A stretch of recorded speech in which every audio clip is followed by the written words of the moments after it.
É um prazer estar juntos de novo.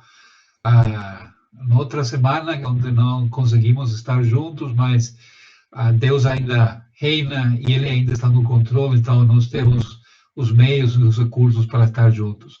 Vamos a iniciar ouvindo um prelúdio e depois ouvindo algumas músicas também. 2, 3.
Salmo 62, exortação à confiança em Deus.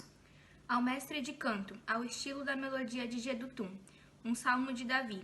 Só em Deus está o descanso, a minha alma. Dele vem a minha salvação. Só Ele é minha rocha e salvação, meu baluarte. Ele jamais me deixará desesperar. Até quando atacareis todos juntos e traiçoeiramente um só homem para abatê-lo como se for uma parede desaprumada, uma cerca a desabar? O maior objetivo deles é derrubá-lo de sua posição elevada. Eles se deliciam com mentiras. Bendizem-no com suas bocas enquanto o amaldiçoam em seus corações. Contudo, somente no eterno espera minha alma, em silêncio, pois é ele que me traz esperança. Ele é minha rocha, minha salvação, minha torre inexpugnável. Por isso não desesperarei jamais. A minha salvação e a minha honra dependem somente de Deus. Ele é a rocha da minha fortaleza, a segurança do meu abrigo. Confia sempre em Deus, ó povo meu. Perante sua presença derrama todo o coração.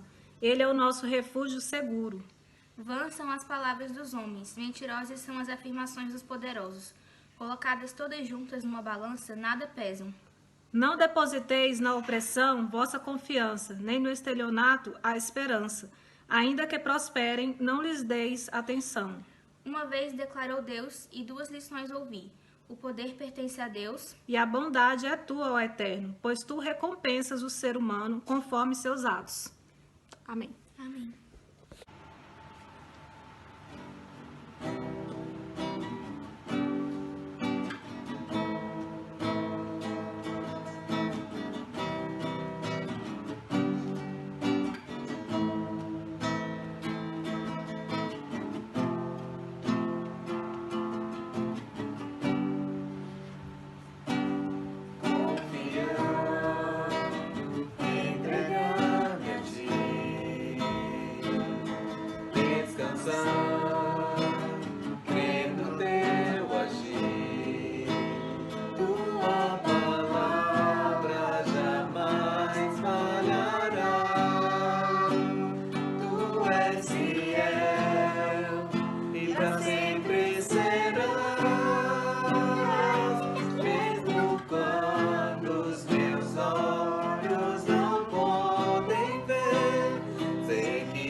Boa noite pra todo mundo. Saudade de todos. Beijos. Deus abençoe.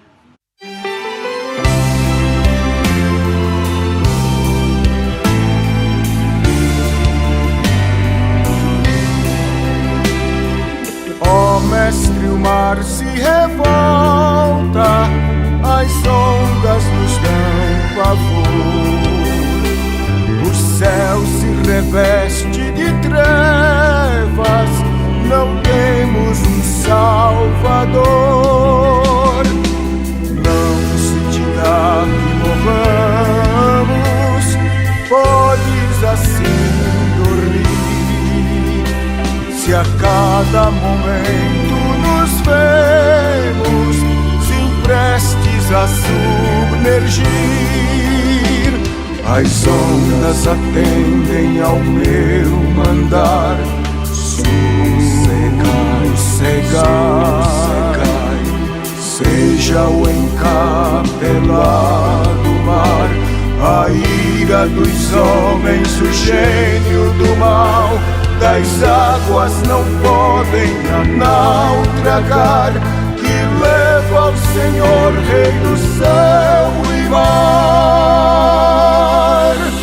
Pois todos ouvem o meu mandar. Sossegai, sossegai, convosco estou para vos salvar. Sossegai, mestre, na minha tristeza estou quase a sucumbir. A dor que perturba minha alma, ó, peço-te, vem banir. De ondas do mal que me encobrem, quem me fará sair? Pereço sem ti, ó meu mestre, vem logo, vem me acudir. As ondas atendem ao meu mandar. Sossegai, sossegai, seja o encapelado mar, a ira dos homens, o gênio do mal, das águas não podem a naufragar, que leva ao Senhor, Rei do céu e mar. Pois todos ouvem o meu mandar. Sossegai, sossegai, convosco estou para vos salvar. Sim, sossegai.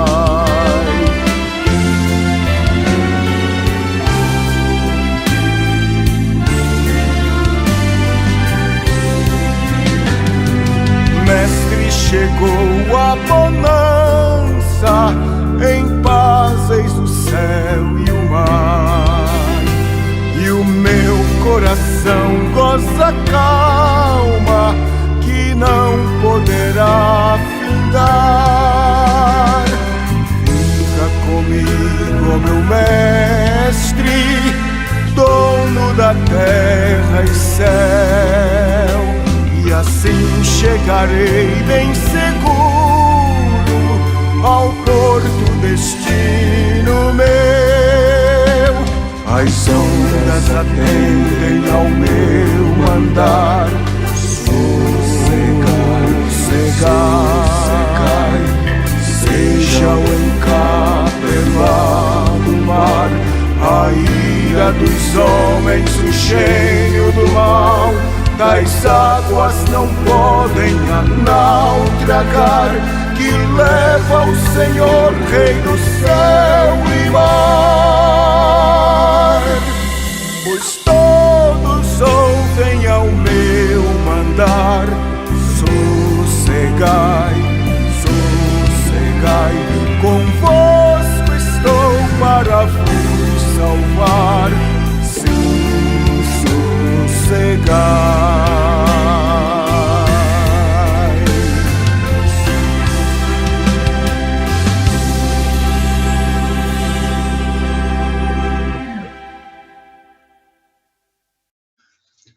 Tá bom estar juntos novamente e uma vez mais para estudar a palavra do Senhor, que faz parte importante do nosso culto ao Senhor e da nossa renovação semanal e diária também. Espero que nesses dias onde muitos estão nas casas, estão a ficar lá, possam realmente ter desfrutado de um tempo mais alargado, de uma intimidade com Deus, de pesquisar coisas que talvez ainda não sabemos, não conhecemos, de poder perguntar e aprofundar mais no estudo da palavra do Senhor. Isso é realmente um desejo que tenho para cada um de nós.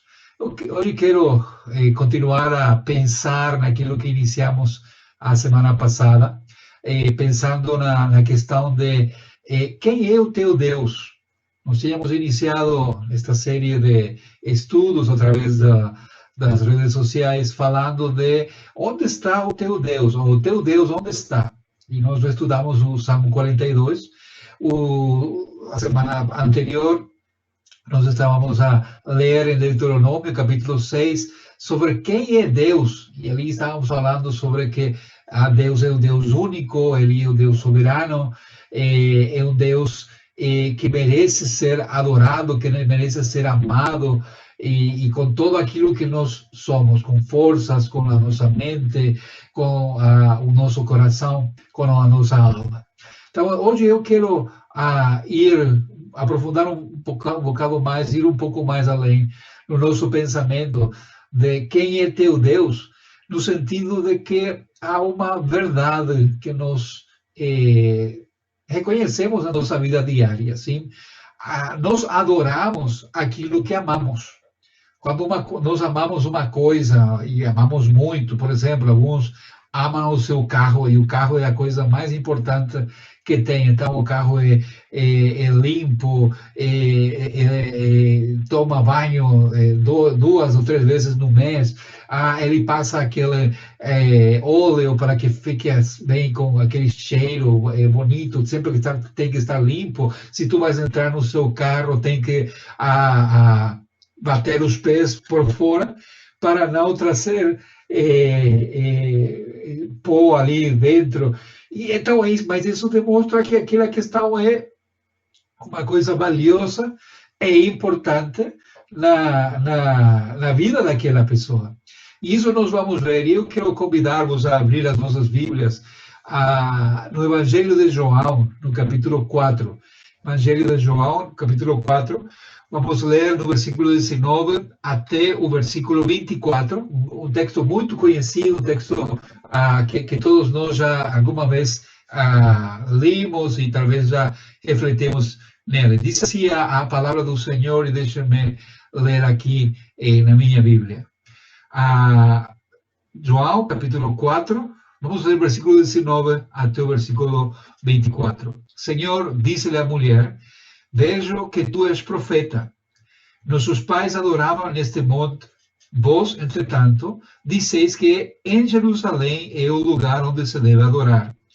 Disse-lhe Jesus: mulher, podes crer-me que a hora vem, quando nem neste monte, nem em Jerusalém adorareis o Pai. Vós adorais o que não conheceis. Nós adoramos o que nós conhecemos, porque a salvação vem dos judeus. Mas vem a hora, e já chegou, em que os verdadeiros adoradores adorarão ao Pai em espírito e em verdade, porque são estes que o Pai procura para seus adoradores. Deus é espírito, e importa que os seus adoradores o adorem em espírito e em verdade.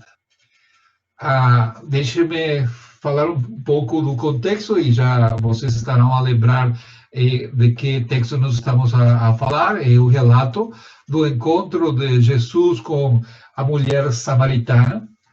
É um relato que eu amo muito, por muitas situações e vou falar algumas agora.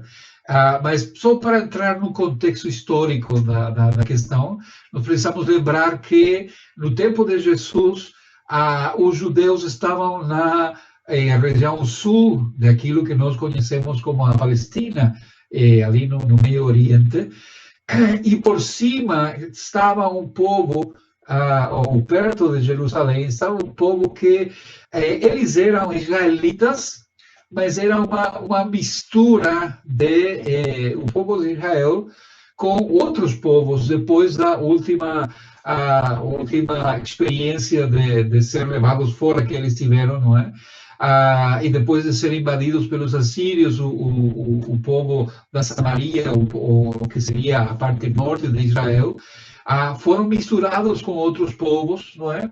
Onde houve uma mistura cultural, uma mistura social, mas também uma mistura religiosa. Então, o relacionamento entre os judeus e os samaritanos não era bom. Os judeus consideravam os samaritanos como um povo inferior, um povo traidor e alguém que não merecia o amor de Deus ou a consideração de Deus. Então, isso dificultava muito o relacionamento entre eles. Ainda mais, dado que a divisão que houve nos tempos do filho de Salomão, o grande rei que Israel teve, no tempo de Roboão, o reino ficou dividido em duas partes: o reino do sul, com Judá e a tribo de Rubem, que já tinha sido misturado ali, e as outras 10 tribos do norte ficaram sendo governados por outro rei, Jeroboão, que iniciou uma cadeia de governantes em Israel do norte que realmente eram terríveis, não é? E são muitos poucos o que podemos nós reconhecer como reis que guiaram o povo no temor de Deus. Uma das primeiras coisas que eles tiveram que fazer para evitar que voltasse a levantar-se um espírito de união nacional entre o Israel do Norte e o Israel do Sul era justamente resolver o problema de que o culto era dado em Jerusalém, no Sul. Então, o que eles fizeram? Eles colocaram um ponto de adoração, um ponto de louvor no norte também, no Monte Gerizim, que é isso que a samaritana lembra a Jesus aqui, não é? Então, já há um elemento mais que faça que o relacionamento entre os judeus e os samaritanos seja problemático. O facto de eles não reconhecer o lugar de culto único que foi mandado por Deus em Jerusalém e eles colocar outro local de culto, não é? Outro problema que existia entre os judeus e os samaritanos é a questão de que os samaritanos não aceitavam o Antigo Testamento, a não ser os primeiros 5 livros, o Pentateuco, aqueles livros que foram escritos por Moisés. Só isso que eles reconheciam como escritura sagrada, escritura inspirada por Deus. E eles não aceitavam os livros poéticos e os livros dos profetas. Então, isso também já criava um problema entre o Israel do Sul, os judeus, não é? E o povo samaritano. Isso só para que nós tenhamos um quadro de tudo aquilo que estava acontecendo quando Jesus fala com essa mulher. Jesus faz uma coisa muito estranha, ali nós podemos ver no início do capítulo 4. Ele queria ir para a região de Galileia, que fica no norte, e ele poderia ter escolhido muitos outros caminhos, mas ele escolheu passar por um povo de Samaria, não é? E estando lá, e eles chegou um tempo, eles tinham fome, os discípulos descem a uma aldeia a buscar alguma coisa a comer, mas Jesus vai ter um encontro com uma mulher. Sim? Ele vai junto a um poço, e a mulher aparece e inicia uma conversa entre eles. Jesus pede à mulher um pouco de água, a mulher se espanta, não é? Porque como é possível que, primeiro, um homem e, por cima, um judeu esteja a pedir-lhe a ela água, não é? E isso inicia uma conversa entre Jesus e a samaritana, que seria muito bom também nós poder falar em outra ocasião, sobre a questão da sede. Jesus tinha uma sede física, mas ele estava a falar da sede espiritual da mulher que Jesus iria tratar. Dentro dessa conversa, e depois que Jesus confronta a mulher com uma situação que ela está a ter na sua própria vida, ela era uma mulher que já teve vários homens na sua vida, e Jesus pega nesse foco e ele mostra o que ela está a passar na sua vida pessoal. Dali, ela planteia uma coisa interessante. Ali no versículo 19 nós podemos ver, diz assim: Senhor, disse-lhe a mulher, vejo que tu és profeta. Interessante, já a mulher está a reconhecer que há alguma coisa diferente em Jesus, e que então ela pode falar com ele de uma questão que talvez estava a incomodar a ela, e ela estava começando a pensar nisso, a questão de que nossos pais adoravam nesse monte, o Monte de Gerizim. Vós, entretanto, disseis que em Jerusalém é o lugar onde se deve adorar a Deus. É um problema, não é? Pelo menos já um problema de estrutura, e eu penso que talvez muitos de nós teríamos esse problema hoje, não é? Falando com pessoas do passado. Olha, nós estamos a fazer cultos pela internet, e fomos forçados a isso por uma situação, por coisas que aconteceram.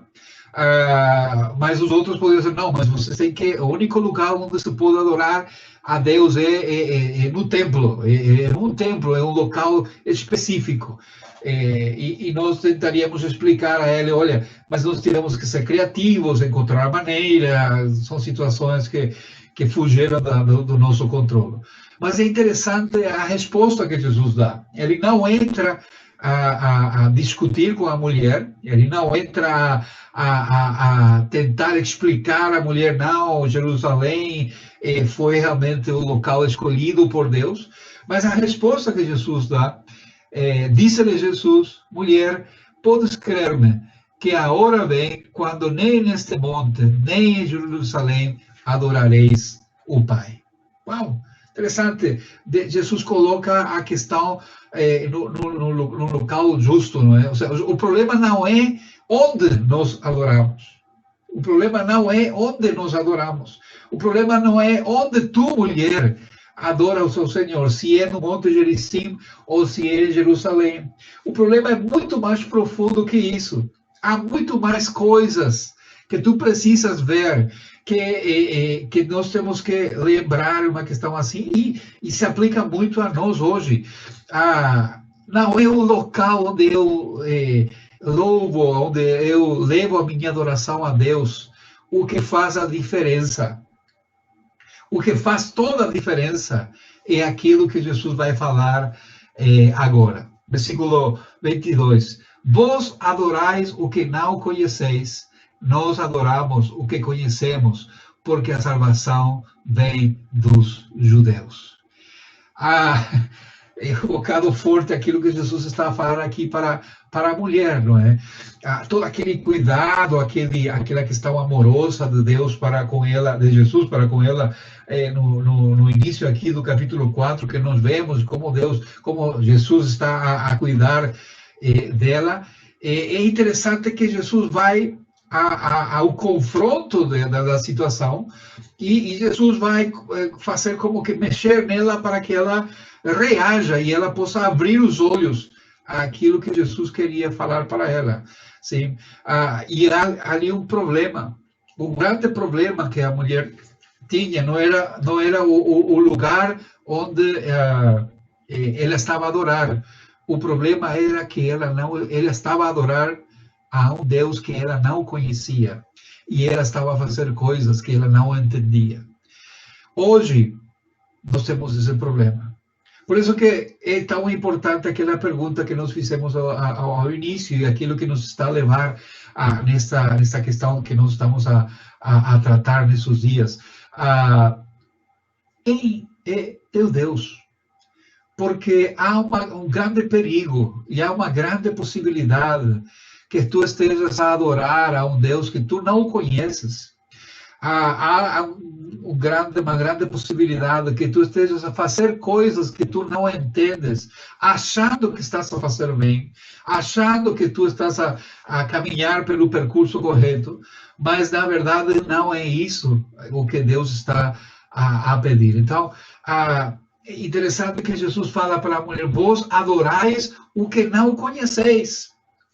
Eles tinham ritos, eles tinham tradições, eles tinham maneiras, formas de fazer as coisas, mas eles não estavam a adorar o Deus verdadeiro. Sim? Eles não estavam a ter um relacionamento com o Deus verdadeiro. Por quê? E ali vem a resposta de Jesus: nós adoramos o que conhecemos. Sim?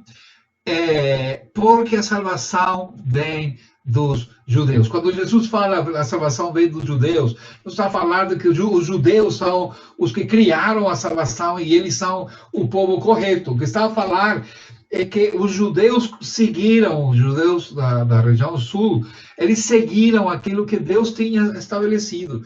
Porque, sim, Deus deu o Pentateuco, os 5 primeiros livros, mas Deus também deu os outros livros como uma guia para o povo, para que o povo fizesse aquilo que ele queria, para que o povo fizesse a maneira que Deus queria. E esse é outro ponto importante. O desconhecimento de Deus, não saber quem é Deus, nos leva a fazer coisas que Deus não pediu. Sim? Talvez seja a tua experiência, tu já percorriste muitas igrejas e tu vês que cada igreja tem uma maneira específica de fazer as coisas. Alguns são muito tranquilos, não é? Que tu podes dormir uma boa siesta ali durante o culto, que o ambiente é para isso. E outro é a questão que tu sais ali tão agitado, não é? Com uma adrenalina tão forte. Mas o problema é que muitas vezes o pessoal faz tudo isso. Aqueles que fazem tudo calmo, ou aqueles que fazem tudo agitado, mas estão a fazer coisas que não sabem, para o Deus que não o conhece. Sim? Então, eu não posso falar que eu adoro a Deus, que eu louvo a Deus, se eu não conheço Deus. E eu preciso saber quem é o meu Deus. Continua Jesus aqui a falar: mas vem a hora, e já chegou, diz Jesus, em que os verdadeiros adoradores adorarão o Pai em espírito e em verdade, porque são estes que o Pai procura para seus adoradores. Qual que era o problema dos samaritanos? Eles tinham uma revelação incompleta. A visão que eles tinham de Deus não era adequada. O conhecimento que eles tinham de Deus era um conhecimento muito superficial, que lamentavelmente é a experiência de muitas pessoas hoje em dia.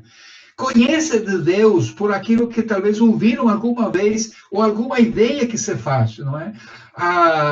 Mas não é realmente o Deus verdadeiro, porque somente o Deus verdadeiro tem adoradores verdadeiros. Sim? E isso, adoradores verdadeiros, diz aqui Jesus, adoram a Deus em espírito e em verdade. Agora, o que significa isso? Sim? O que significa adorar a Deus em espírito? Significa que eu tenho que subir a um patamar espiritual superior para que eu possa estar em sintonia com Deus.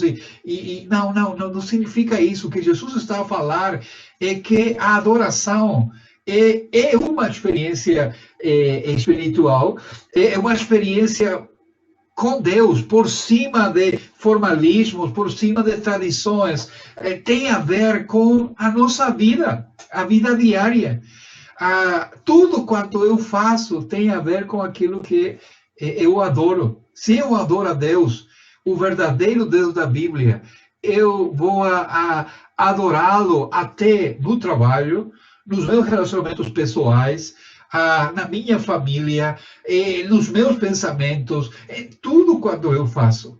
Porque a adoração a Deus tem a ver com toda a vida, é uma adoração que integra toda a vida. E somente podem adorar a Deus aqueles que já tiveram uma experiência pessoal com Ele, através da transformação que o Espírito Santo faz nas nossas vidas. Sim?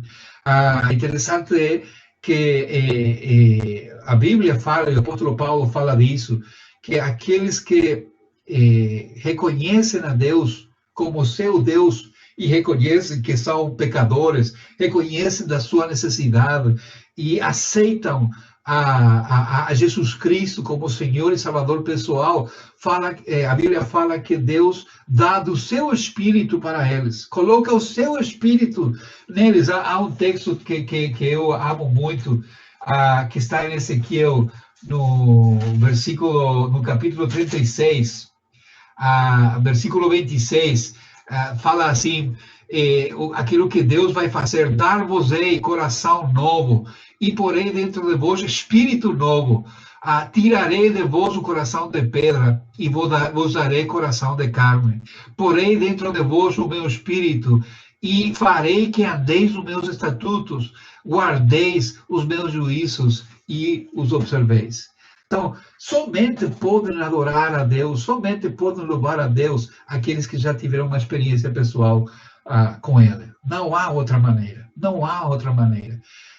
Pessoas que acham que adoram a Deus sem ter uma experiência pessoal com Deus, lamentavelmente estão errando o caminho, Isso nos leva à segunda coisa. Os adoradores, os verdadeiros adoradores, diz Jesus, são aqueles que adoram em espírito e em verdade. O que significa em verdade?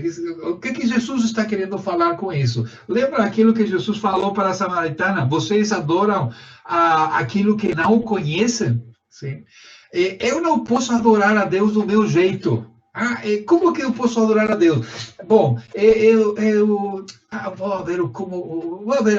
vou usar a minha criatividade. Não, eu não posso adorar a Deus nos meus próprios termos, na minha maneira. Eu tenho que adorar a Deus da maneira que Ele quer, da maneira que Ele gosta. Então, isso me vai levar a mim a procurar na Bíblia o que a Bíblia diz, como que Deus gosta de ser Ele adorado, o que Deus gosta, quais são os elementos, e nós podemos usar outro tempo para falar disso, quais são os elementos necessários para dar uma verdadeira adoração a Deus.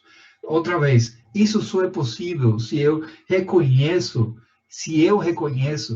que a única maneira de adorar a Deus verdadeiramente é se eu já tive um encontro pessoal com Ele. Deus é Espírito, e importa que os seus adoradores o adorem em espírito e em verdade. E importa que os seus adoradores o adorem em espírito e em verdade. Queres adorar a Deus?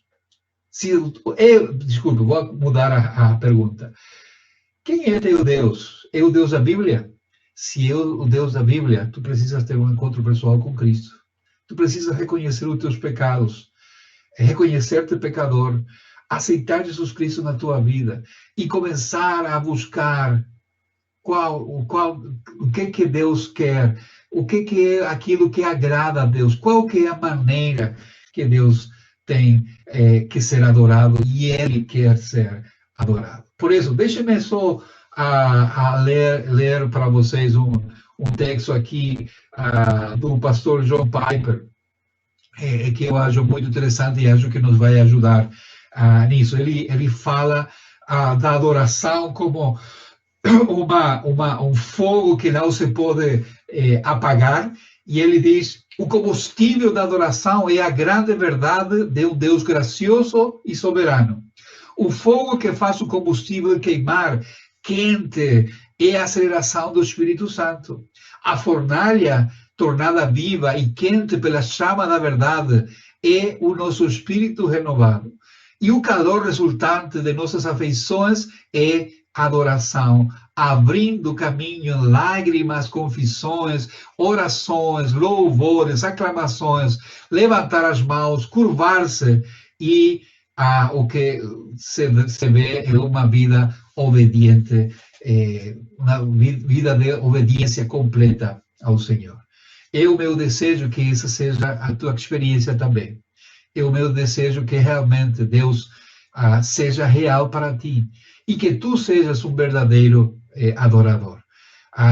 E eu quero convidar-te uma vez mais a que possas repensar a tua adoração a Deus e pensar quem é teu Deus e se o teu Deus merece ser louvado de uma maneira correta. Eu quero convidar-te a que caminhes conosco para aprender como fazê-lo. Sim? Através da Bíblia, não é que nós temos a resposta, através da palavra de Deus, nós podemos saber como Deus quer ser louvado. Vamos orar e depois vamos ouvir uma música mais e já encerramos esse tempo. E somos gratos ao Senhor por cada um de vocês e obrigado por estar ali conosco. Oramos. Sou Deus, obrigado pela tua graça, obrigado pela tua misericórdia. E obrigado por o privilégio de ter este tempo com nossos amigos, com nossos irmãos na fé, para pensar novamente em quem é o nosso Deus. E pensar da maneira que esse Deus merece ser louvado, merece ser adorado. Senhor, nos ajuda a olhar para nossas vidas, para examinar nossos corações e ver se nós somos verdadeiros adoradores, se nós estamos a adorar ao Deus verdadeiro. E, Senhor, se isso não é assim, tenha misericórdia de nós e nos ajuda a caminhar conforme a Tua palavra. Abençoa, Senhor, a cada um daqueles que vão estar compartilhando conosco este vídeo, que, Senhor, o Senhor seja real nas suas vidas. Senhor, ter misericórdia da nossa nação, ter misericórdia desse mundo rebelde, Senhor, um mundo que não quer te ouvir, um mundo que não quer ajoelhar-se perante ti, que não quer renunciar a seu orgulho, mas ainda assim, Senhor, nós clamamos por misericórdia. Deus, nos ajuda nesse tempo. Em nome de Jesus oramos. Amém. Amém. Deus te abençoe. 2, 3.